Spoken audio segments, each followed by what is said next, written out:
আজকে শেষবারের মতো একটা কথা বলি, যদি আমাকে ছাড়া আপনি ভালো থাকতে পারেন তাহলে আমি আপনার ভালো থাকা নষ্ট করতে চাই না। আমি জানি যে আমি মানুষটা খুব একটা ভালো না, একটা কথা হয়তো ভালো করে জানেন যে আমি আপনাকে কতটা ভালোবাসি। কোনোদিনও ভাবেনি আপনি আমাকে পর করে দিবেন। আমি তো কিছু চাইনি, শুধু আপনার সাথে ভালো থাকতে চেয়েছি। এত কিছু পরও যদি আমাকে আপনার ভালো না লাগে তাহলে আর কিছু বলার নাই।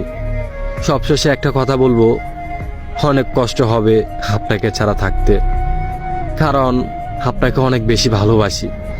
মন চাইলে ফিরে আইসেন, আমি সারা জীবন অপেক্ষা করব আপনার জন্য।